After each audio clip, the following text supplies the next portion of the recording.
जित इंद्रिय जित मद बने, जित भव विजित कषाय। अजित नाथ को नित नमु, अर्जित दुरित पला। को पल पल पल को पले, वन में ऋतुपति आए। पुलकित मम जीवन लता, मन में जिन पद पाए। अहिंसा परमो धर्म की जय। परम पूज्य आचार्य भगवंत गुरुदेव श्री विद्यासागर जी मुनि महाराज की, बन्ना जी के आश्रयकारी श्री अजितनाथ जी भगवान की, समस्त मुनि संघ की।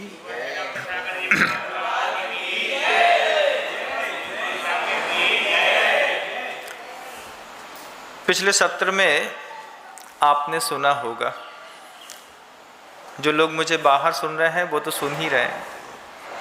पिछले सत्र में आपने सुना कि जब बसंतमाला अंजना से कहती है कि अंजना, ऐसा कौन सा पाप तुम्हारा प्रकट हो रहा है कि इतने बड़े राजकुल में होने के बावजूद तुम्हें बाहर कर दिया गया। अंजना कहती है कि दो में से एक पाप मुझसे हुआ होगा, या तो दोनों ही हुए होंगे। पहला, मैंने शुद्ध निर्मल चरित्र के धारक मुनि महाराजों की निंदा की होगी, या फिर मैंने किसी माँ को उसके पुत्र से जुदा किया होगा, इसलिए मुझे इस तरीके का दुख झेलना पड़ रहा है। ये दो शब्द नहीं थे। एक स्त्री जब अपने बारे में खुद निंदा करती है, अंजना ने ये बातें कह करके, स्वयं की आलोचना करके अपने लिए एक रास्ता खोल लिया उत्थान का। हम चाह करके भी, अंदर चाहते तो बहुत हैं, लेकिन कभी अपनी आलोचना स्वयं नहीं कर पाते। हम चाहते हैं कि अपना दर्द, अपना दुख, अपने पाप किसी से कहें, लेकिन बार बार, हजार बार ये सोचते हैं, पता नहीं वो क्या सोचेगा। लेकिन अंजना बड़ी जबरदस्त निकली। अंजना ने आलोचना करके अपना रास्ता खोल लिया। आगे के रास्ते के लिए उसके सुगम होते चले। बियाबान जंगल में धीरे धीरे अंजना प्रवेश कर रही थी। बारिश के दिनों के बाद जब ठंड आती है, उस समय जंगल का कभी माहौल देखिएगा। कभी आप सम्मी शिखर जी अंधेरे में चढ़े हों, रोडी रोड चढ़े होंगे, रोड से अंदर उतर करके 10 फीट अंदर भी जाएंगे तो आपको पता चलेगा जंगल का माहौल क्या होता है। बड़े बड़े पत्ते पेड़ों से नीचे गिरे हुए होते हैं, उसमें मिट्टियाँ फंसी रहती है। मिट्टी के नीचे बड़े बड़े कन खजूरे, बड़ी बड़ी दीमक, बड़े बड़े चींटियों के बिल, चीटा के बिल, ऐसे सैकड़ों हजारों बिल वहाँ पर जमे हुए रहते हैं बंधुओं। एक पैर भी रखो, पता नहीं क्या पैर में काट दे, पता नहीं किसके ऊपर पैर रखने पर कब जीव का प्राणांत हो जाए। ऐसे भयावह और घनघोर जंगल में अंजना, जो कि स्वयं राजकुमारी थी, महारानी के पद पर बैठी थी, लेकिन कर्म के उदय ने उसको ऐसे घनघोर जंगल में एक एक पैर रखने के लिए बाध्य कर दिया। एक एक पैर रखती जा रही थी अंजना। हर पैर के बाद, हर दूसरे तीसरे पैर पे एक तीक्ष्ण कांटा अंजना के पैर पर लग जाता था। धीरे धीरे धीरे गुलाबी दिखने वाला वह पैर खून से बिल्कुल लथपथ लाल दिखने लगा। बसंतमाला ने जब अंजना के पैर की ओर देखा तो बसंतमाला की आंख में आंसू आ गए। बसंतमाला अंजना का शरीर देख करके बस लगता कि गर्भ इतना बड़ा होता जा रहा है, और जितना जितना गर्भ बढ़ता जा रहा है, उतनी उतनी पीड़ा का स्तर भी माँ के पास बढ़ता चला जा रहा है। बसंतमाला बार बार अंजना को देखती, रोने लगती, फिर अपने आप को संभालती अंजना शांत होकर के एक स्थान पर बैठ गई, बैठ करके चिंतन करने लगी। जब थक करके बैठ गई। अब घने जंगलों में किसी पेड़ के नीचे बैठना भी इतना सहज नहीं होता बंधु। आप लोगों ने कभी उसकी पीड़ा देखी ही नहीं है। आप जंगलों में जिस तरीके से घरों के अंदर साफ सुथरे वातावरण में बैठ लेते हैं, जंगल में जब भी आप कभी बैठते हैं तो बैठने के कारण मिट्टी में थोड़ी सी गर्माहट जो आती है, उस गर्माहट के कारण मनुष्य की गंध सूंघ करके छोटे छोटे जीव मिट्टी से निकल करके मनुष्य की देह को काटने के लिए दौड़ते हैं। ये एहसास आपके जीवन में कभी होगा नहीं। और जब माँ बहनें कभी जंगल में ऐसी बैठ जाएं और उनकी 5-6 मीटर की साड़ी में वो छोटे छोटे कीड़े अपना स्थान बना लें, तो बड़ी विचित्र स्थिति होती है कि उन साड़ी से उस कीड़े को निकालना बड़ा कठिन होता है। उसमें गंध देने वाले कीड़े हो जाएं, कोई अच्छे विषाक्त जीवाणु हो जाएं। अंजना कुछ देर के लिए बैठी ही थी। अंजना को अपने पिता महेंद्र के दरबार से वापस लौटते वक्त जो सुनना पड़ा, उसकी स्मृति हो आई। महेंद्र नगर के राजा महेंद्र के नगर में एक व्यवस्था थी, अद्भुत व्यवस्था, कि जब कभी भी कोई अपराध करता हुआ पकड़ा जाता था तो उसको सजा बाद में दी जाती थी। पहले उससे जुड़े हुए हर व्यक्ति उस अपराधी के पास आकर के और उसको उसके साथ किया गया भला काम दिखाते थे, बताते थे। मान लीजिए अपराधी बीच में खड़ा है, खड़े हुए अपराधी के सामने व्यक्ति आता था, उसको याद दिलाता था 3 साल पहले मैंने तुम्हारे साथ ये अच्छा किया था। फिर दूसरा व्यक्ति आता, वो याद दिलाता कि 5 साल पहले मैंने तुम्हारे साथ ये अच्छा किया था। फिर एक व्यक्ति आता, बचपन में जब तुम ऐसे परेशान हो रहे थे तो मैंने तुम्हारे साथ ये अच्छा किया था। ऐसा कहते कहते कहते कहते सैकड़ों लोग अंजना के सामने से निकल गए। हर व्यक्ति ने अंजना को अपराधी समझा और हर व्यक्ति ने अंजना को उसके साथ किए गए कर्तव्यों में इस बात की स्मृति दिलाई कि जब तुम छोटे थे, बड़े थे, जवान थे, मैंने तुम्हारे साथ ये अच्छा किया था, ये अच्छा किया था, ये अच्छा किया था, लेकिन तुमने ये करके अच्छा नहीं किया। कितने सारे लोगों का इस तरीके का समीकरण जब अंजना की आंखों के सामने से दृश्य निकल गया, अंजना वहाँ से तिरस्कृत होकर के निकल करके बियाबान जंगल में कुछ देर के लिए बैठी ही थी। सोचती रही बार बार, 100 के 100 भाई मेरी आंख के सामने से होकर के निकल गए। हर भाई ने मुझे एक बात याद दिलाई। कभी घर के अंदर इस तरीके का प्रयोग करके देखिएगा।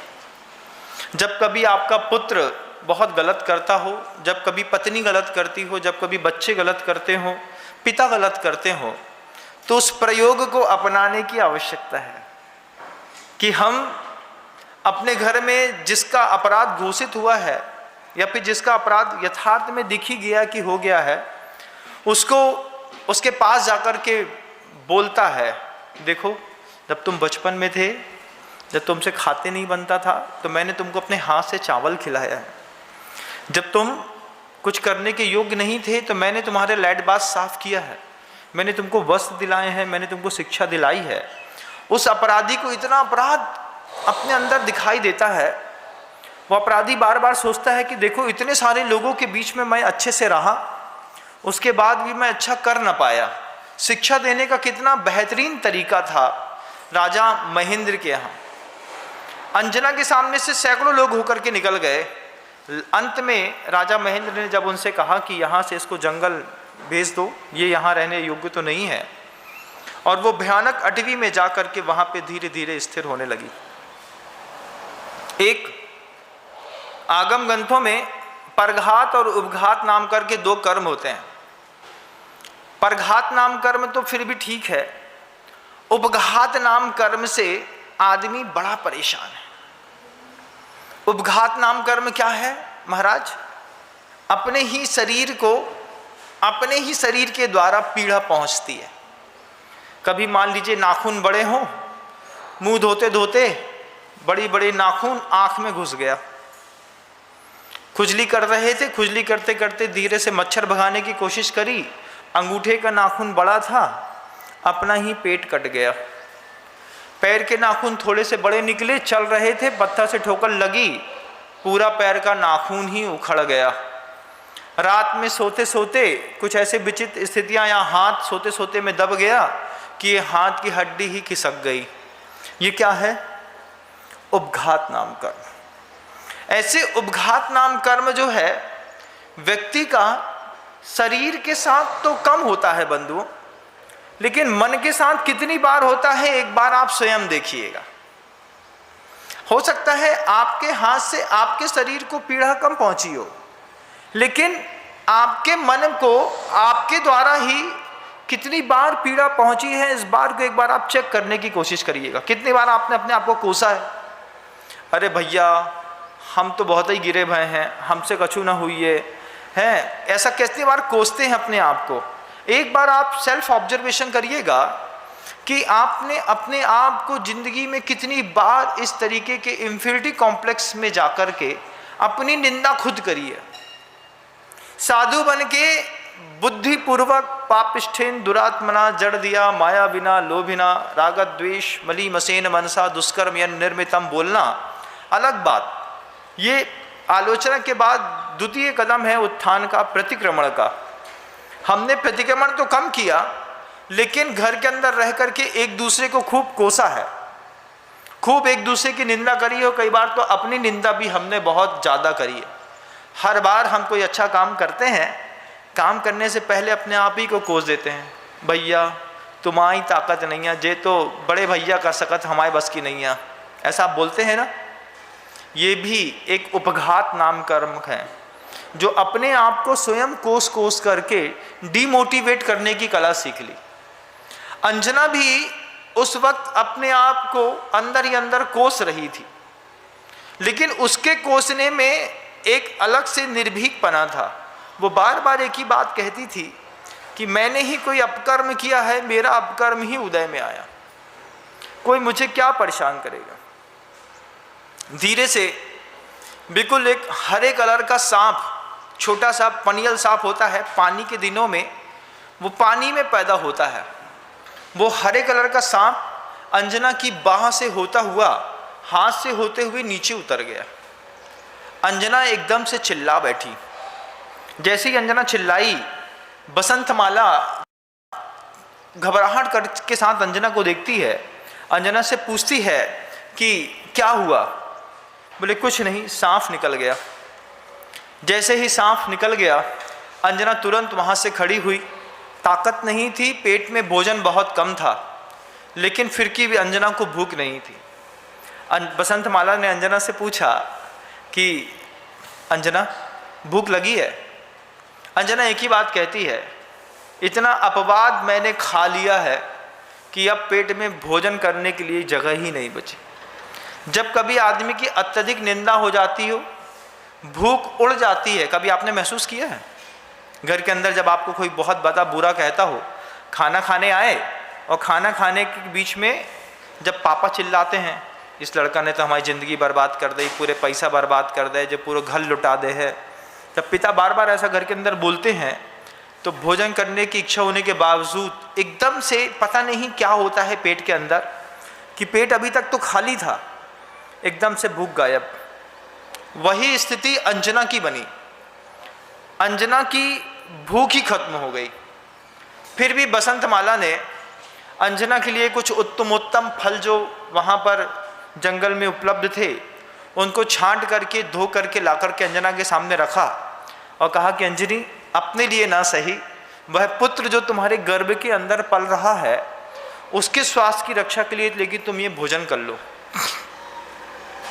जहाँ घर के अंदर देवशास गुरु की पूजा करके फिर भोजन करने वाली वह अंजना, कर्म के उदय ने कोई देव नहीं, कोई शास्त्र नहीं, कोई गुरु नहीं, कोई पूजा नहीं, कोई स्नान ध्यान नहीं, कुछ भी नहीं, बस सामने कुछ शीत प्रकृति के फल ला करके रख दिए।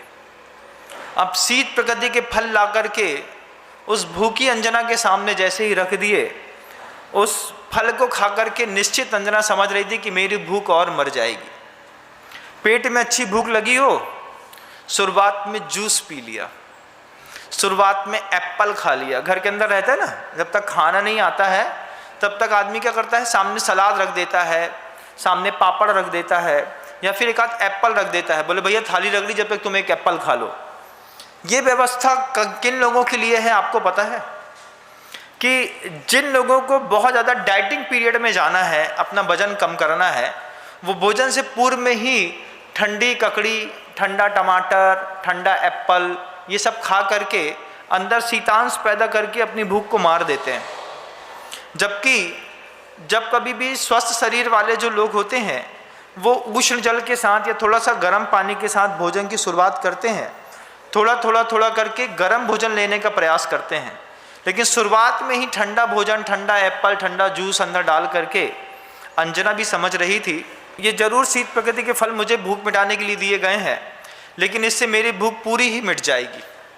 आप लोगों को भी घर के अंदर ध्यान देने की ज़रूरत है कि हम घर में अंदर जाते हैं, जब तक माँ खाना बना के नहीं देती उस बीच में हमने फ्रिज खोल करके एक एप्पल ही खा लिया, एक मौसम्मी खा ली, थोड़ा सा संतरा खा लिया, इससे भूख शांत होती है, उद्राग्नि विकृत हो जाती है।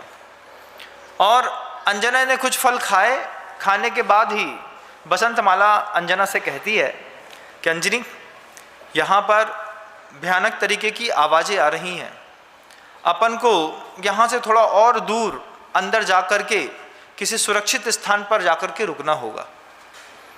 जंगल के अंदर कभी भी आपने टीवी में जंगल देखा होगा, एक्चुअल में जंगल कितने लोगों ने देखा है वही लोग जानते होंगे।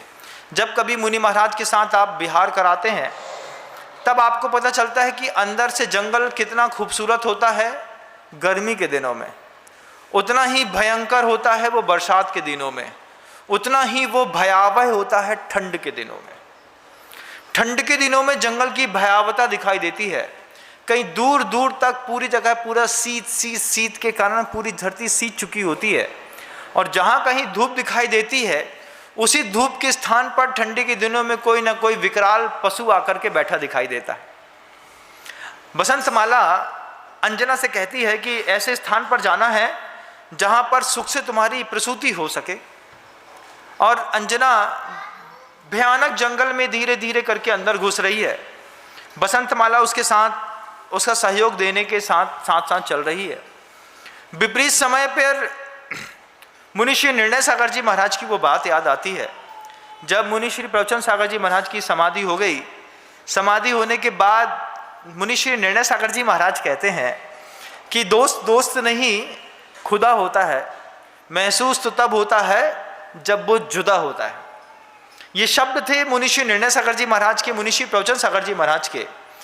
अंजना भी सोचती है कि मेरी ये मित्र है, मेरी ये दासी भी है, मेरी ये सहयोगी भी है, सहयात्री भी है।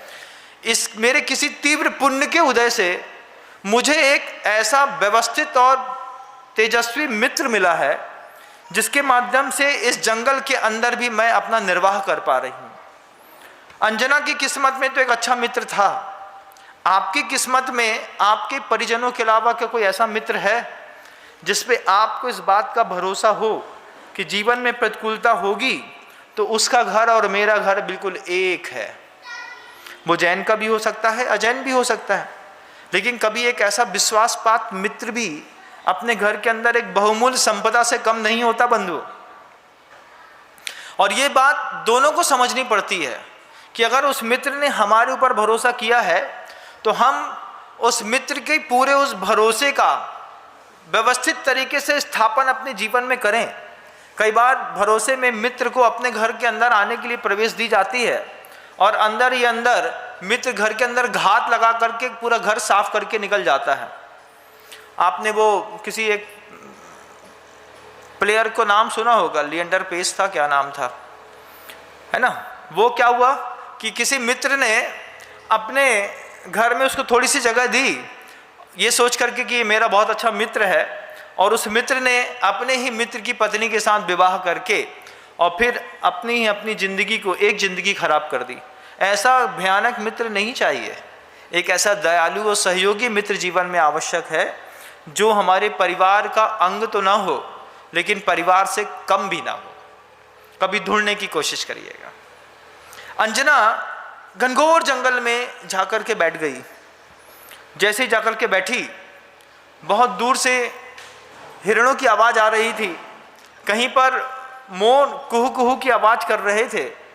बहुत देर से अंजना सुन रही थी कि ऊपर बहुत सारे पंछी हैं, पेड़ पर बैठ कर के निरंतर चैंपे चैंपे चैंपे की आवाज़ कर रहे हैं। इस बीच में कुछ कुछ एकाध आवाज़ें अंजना को सियार और लोमड़ी की भी आ जाती थी। आवाज़ों से अंजना सब पहचानती थी कि ये किसकी आवाज़ है। जैसे ही आवाज़ आती, अंजना का उपयोग उस जानवर की उस आकृति के ऊपर चला जाता कि आंख बंद करके जैसे ही वहाँ पर उल्लू की आवाज़ आई तो अंजना सोचने लगी कि ये उल्लू छत पे कहीं पे पेड़ पे बैठा होगा, कितना भयानक है, देख लेती। लेकिन जब दूर से सियार की, लोमड़ी की आवाज़ आती तो अंजना सिर्फ कल्पना मात्र करती रहती कि पता नहीं कितनी बड़ी लोमड़ी होगी, सियार होगा और किस तरीके से परेशान करेगा। कुछ देर तक तो ये बहुत व्यवस्थित चलता रहा। उसके बाद बसंतमाला अंजना से कहती है कि बस अंजने, एक नदी को पार करके वो सामने पर्वत के सामने वो एक गुफा दिखाई दे रही है, उस गुफा पर जाकर के अपन विश्राम करेंगे तो यहाँ जो विकराल पशु दिखाई दे रहे हैं इनसे अपना वहाँ पर बचाव हो सकेगा।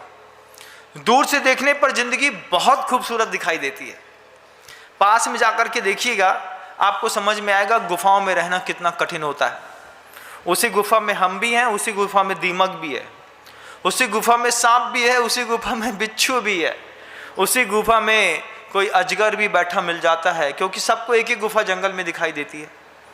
अंजना बसंतमाला के कहने पर उस गुफा की ओर धीरे धीरे धीरे धीरे करके कदम बढ़ा रही थी और जब गुफा के मुख्य के द्वार पर पहुंची, बड़ी मुसीबत के साथ शाम होने को आई। शाम धीरे धीरे धीरे धीरे सूर्य अस्ताचल की ओर जा रहा था। अंजना अभी देख ही रही थी, वो सोच ही रही थी कि पहले से जाकर के एक बार गुफा के अंदर दर्शन कर लें कि गुफा कैसी है, अंदर से कितनी गहरी है, क्या व्यवस्थाएं हैं, क्या वहाँ पे कोई मृत शरीर जानवर का तो नहीं पड़ा हुआ है। बसंतमाला अंजना को साथ में लेकर के सहसा गुफा के अंदर प्रवेश करी। उसके पहले गुफा में प्रवेश करने से पहले अंजना ने 9 बार नमोकार मंत्र पढ़ा। 9 बार नमोकार मंत्र पढ़ने के साथ ही निस्सही निस्सही निस्सही ऐसे 3 बार शब्द का उच्चारण करते हुए, जैसे 9 बार नमोकार मंत्र और निस्सही के शब्द के प्रयोग के साथ ही अंजना ने वह गुफा न हो करके उसका राजमहल हो, ऐसा सोच करके धीरे से प्रवेश किया तो अंजना के सौभाग्य अचानक ही फूट पड़ा। उम्मीद नहीं थी अंजना को, इतने भयावह जंगल में अंजना को गुफा के अंदर किसी दिगंबर मुनि महाराज के दर्शन हो जाएंगे। वहाँ पर अंजना ने जैसे देखा कि एक शिला पर दिगंबर मुनि महाराज बैठे हुए हैं और वे दिगंबर मुनिराज हाथ के ऊपर हाथ रख के, आंख बंद करके, नासाग्र दृष्टि पर, शरीर पर एक भी वस्त्र नहीं है, सामने पिछी और कमंडलू रखा हुआ है। ऐसे दिगंबर मुनि महाराज की बस सौम्य मुद्रा देख करके अंजना के आंख से आंसू निरंतर झरने लगे। विपरीत परिस्थितियों में कोई एक व्यक्ति भी अपना दिख जाए, बड़ा सुख दिखाई देता है। और अंजना देवशास गुरु की निरंतर भक्त थी। जब आप विदेश कभी जाते हैं, अभी देखिएगा विदेशों में कभी आप लंदन जाएं, बैंकॉक जाएं, यूरोप जाएं और कभी आपको कोई भी एक भारतीय दिख जाए, अपनी भूमि पर भारतीयों की कोई कीमत नहीं, लेकिन विदेश की भूमि पर एक भारतीय भी मिल जाए तब हम उससे हाथ मिला करके हाय करके तुरंत पूछ लेते हैं, भैया यू आर इंडियन? हाँ हाँ, भारत से आए हैं। अच्छा, हम भी भारत से आए हैं। बिना कहे संवाद शुरू हो जाता है। अभी तक अंजना बहुत सारे जानवरों का संवाद सुन रही थी कि बीच में वे मुनि महाराज जैसे ही गुफा पे दिखाई दिए, अंजना को भारी संतोष हुआ। मुनि महाराज शांत मुद्रा में बैठे थे। अंजना 5 मिनट तक तो मुनि महाराज की उस मुद्रा को सिर्फ देखती रही। कभी अंजना सोचती थी कि किसी दिगंबर गुरुओं के उपदेश के माध्यम से मैं अपने जीवन को पवित्र करूंगी। आज अंजना सिर्फ दिगंबर मुनिराज को हाथ जोड़ करके देख रही है।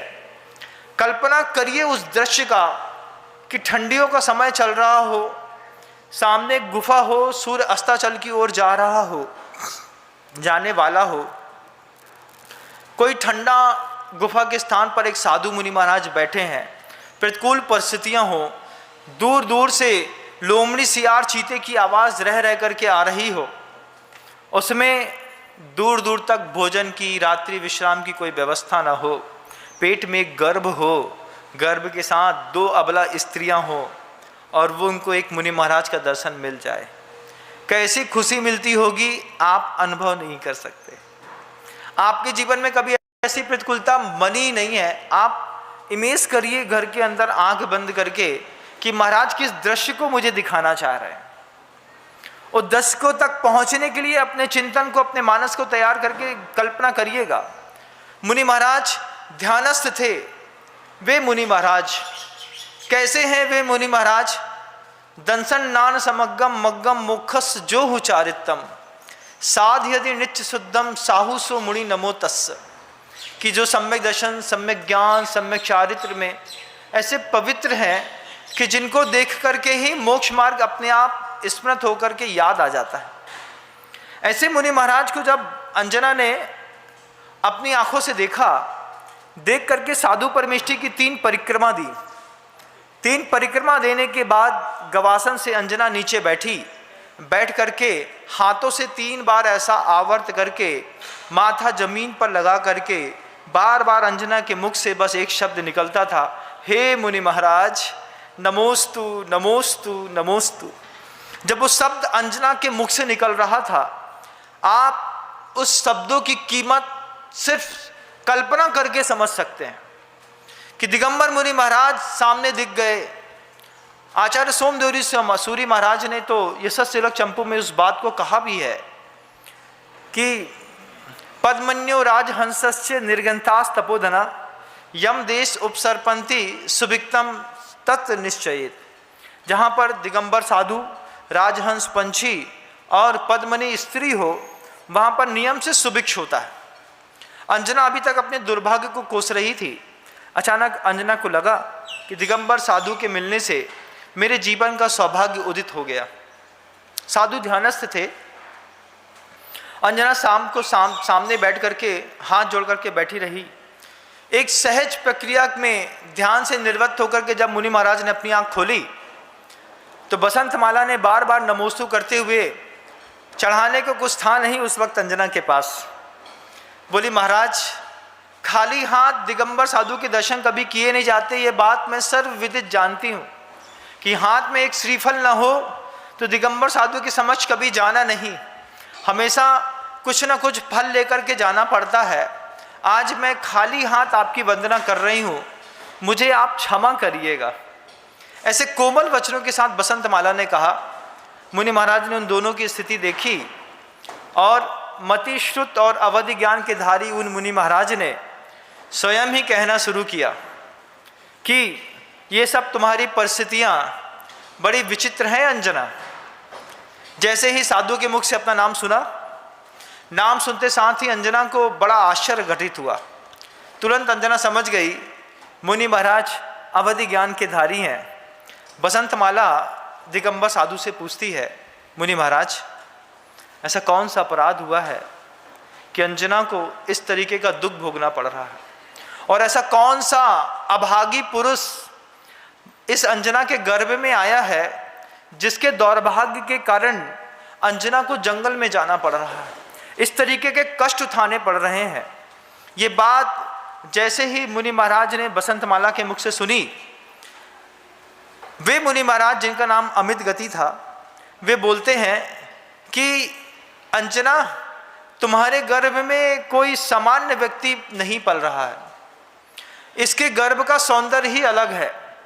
इनके गर्भ में तद्भव मोक्षगामी कामदेव, उसी भाव से मोक्ष जाने वाले वज्रवसम नाराज सेना के धारी एक ऐसा महान तपस्वी साधक जन्म लेने वाला है जो पूर्व की पर्यायों में भी दान, पूजा और साधना में हमेशा अग्रणी रहा है। पूर्व की पर्याय का विस्तार करते हुए जब अमित गति महाराज ने कहा कि ये जो जीव तुम्हारे कुक्षी पे आया है, ये लांता स्वर्ग से च्युत होकर के यहाँ पर आया है, और लांता स्वर्ग से आने से पूर्व में लांता स्वर्ग में कैसे पहुँचा है, उसके पूर्व में इसने दिगंबर मुनि महाराज बन के साधना करी है, उग्र तपस्या करी है। जैन कुल कैसे मिला? तो मुनि महाराज कहते हैं उसके पूर्व में स्वर्गों में भी इसने निरंतर नंदीश्वर भगवान, नंदीश्वर दीप जिनालयों की अर्चना पूजा करी है। वहाँ पे कैसे पहुँचा? तब मुनि महाराज कहते हैं कि जब ये एक दमयंत नाम का सामान्य से राजश्रेष्ठी था, उस समय खेलते खेलते दिगंबर साधु के दर्शन हो गए। दिगंबर साधु की मुद्रा को देख करके इसके मन के अंदर साधुओं के उपदेश सुनने की भावना पैदा हुई। साधुओं का उपदेश सुना तो दान, पूजा और तप में अपने उपयोग को लगा करके इसके पास जितना धन था इसने धीरे धीरे करके सब देव शास्त्र गुरु की सेवा में अर्पित कर दिया। खूब पूजा करी, खूब दान किया और आयु के अंत में तपस्या करके संयम को ग्रहण करके स्वर्ग की यात्रा करी।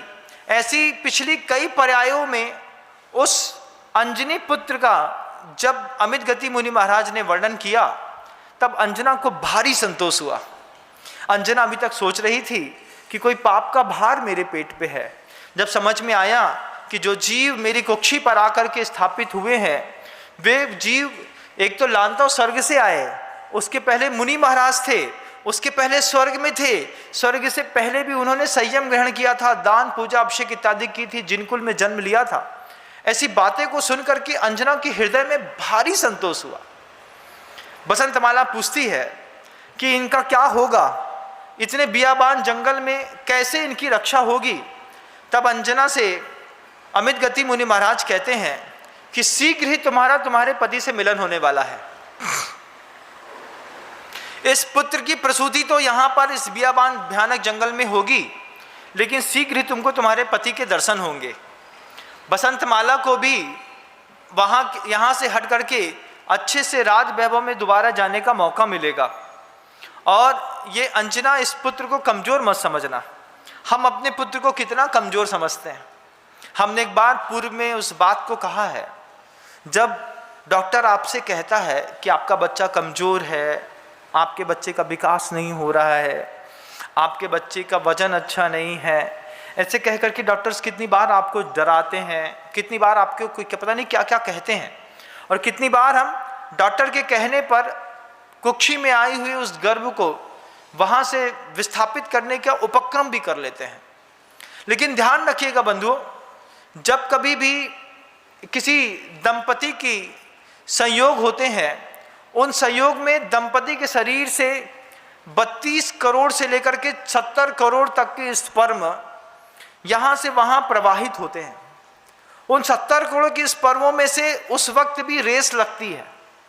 उस रेस लगती हुई रेस में भी एक ऐसा स्पर्म होता है जो महिला के गर्भ में जाकर के स्थापित होता है। जब वह शुरुआत से विजेता का परमाणु है, आपके गर्भ के अंदर स्थापित हुआ वह छोटा सा शिशु 70 करोड़ की रेस में पहली बार में विजेता बना है, तब जाकर के हम यहाँ पर पैदा हुए। हम जन्म से पूर्व से विजेता रहे हैं। हमको कोई क्या खाक हराएगा? क्या कोई खाक डिमोटिवेट करेगा? डिमोटिवेशन हो, हारने की प्रक्रिया हो, मन का अवसाद हो, आत्महत्या करने की भावना हो, अपने बारे में हीनता के परिणाम हो, ये तो जन्म के बाद हमने अपने मन के अंदर पैदा किए। लेकिन अगर वैज्ञानिक दृष्टिकोण से भी देखा जाए तो हम विजेता के वो परमाणु हैं कि हमने अपने जीवन जीने से शुरुआत में ही 70 करोड़ की रेस में जब हम फर्स्ट डिवीजन, फर्स्ट पोजीशन में पास हुए, तब जाकर के मनुष्य की पर्याय मिली। अंजनी से दिगंबर मुनि महाराज कहते हैं उस पुत्र को कमजोर मत समझना। अंजनी फिर पूछती है, पुत्र तो भाग्यवान है महाराज, मैंने ऐसा कौन सा पाप किया था कि मेरे पति ने 22 साल तक मुझे नहीं देखा? मैंने ऐसे कौन सा पाप किया था कि मेरे पिता, जिन्होंने मुझे अपनी छाती से लगा करके 12, 14, 15 वर्ष तक पाला, वे पिता भी मेरे प्रति शंकाशील हो गए। मेरे भाइयों ने मेरा सहयोग नहीं दिया। बियाबान जंगल में सांप, बिच्छू, केचुआ, खनखजूरा, बड़े बड़े लोमड़ी और सियार के बीच में मुझे रहना पड़ रहा है। ऐसे कौन सा पाप मैंने किया है? अंजना तो मुनि महाराज से पूछ बैठी, आपने कभी किसी साधु से पूछा ऐसा कौन सा पाप किया महाराज? कितनी प्रतिकूलता है एक साथ जीवन में। पहले भी पूर्व में मैं उद्बोधनों के माध्यम से इस बात को रख चुका हूँ, दोबारा रखूंगा तो आपको पुनरावृत्ति अच्छी नहीं लगेगी, इस बात को इसलिए बढ़ा नहीं रहा हूँ। लेकिन जब अंजना ने पूछा मुनि महाराज से, तो मुनि महाराज ने बताया कि जब तुम महारानी के पद पर पूर्व पर्याय में बैठी थी और तुम्हारी कनकोदरी नाम की पर्याय थी, महारानी थी तुम, और तुम्हारे साथ में रहने वाली जो दूसरी स्त्रियां थीं, उन स्त्रियों से चिढ़ करके तुमने जिन धर्म का अपमान करते हुए भगवान की प्रतिमा को कचड़े में फेंकवा दिया। ऐसा कभी हो सकता है कि आपको लगता है ऐसा हुआ होगा? कभी कभी लगता है कि ग्रंथकार अति संयुक्ति कर देते हैं, लेकिन इस बात को विश्वास मान के रखिएगा कि जैन दर्शन में जितने भी कथानक लिखे गए हैं, वे कथानक यथोक्ति या फिर अति संयुक्ति वाले न होकर के वे कथानक पूरे के पूरे याथा तथ्यम बिना च विपरीतात्। आचार्य समन्वत भगवंत कहते हैं कि जैसा घटा है सिर्फ वैसा ही गुरुओं ने लेखनी चला करके लिखा है, कि जिन प्रतिमा को कचड़े में फेंकवा दिया। जब आर्यिका ने देखा कि इसने जिन प्रतिमा के साथ ऐसा कर दिया है, उस आर्यिका ने उस महारानी को खूब संबोधन दिया, समझाया। समझाने पर वो रानी मान गई, लेकिन जितनी देर के लिए वो प्रतिमा वहाँ पर स्थापित फेंकवा दी गई थी, उतनी देर का ये काल निकला कि 22 वर्षों तक तुमको तुम्हारे पति से वियोग का दुख सहना पड़ा। कितनी बार हम ऐसा करते हैं? क्या करते हैं? घर के अंदर किसी का भाव होता है और उसके भाव को हम तोड़ देते हैं। एक बात हमेशा ध्यान रखिएगा, घर के अंदर दुनिया के जो लोग मेरी बात को बहुत गौर से सुन रहे हैं, जब कभी भी घर के अंदर कोई व्यक्ति ये कहे कि हमारी एक प्रतिमा रखने का मन हो रहा है, तो फिर खबरदार। कोई व्यक्ति ये ना बोले कि अभी पैसा नहीं है घर के अंदर, कोई व्यक्ति ये ना बोले कि अभी दूसरी व्यवस्था बनानी है, फैक्ट्री में पैसा ज़्यादा लग गया है। आपको अनुमोदना नहीं करनी है, आप चुपचाप वहाँ से हट जाइए।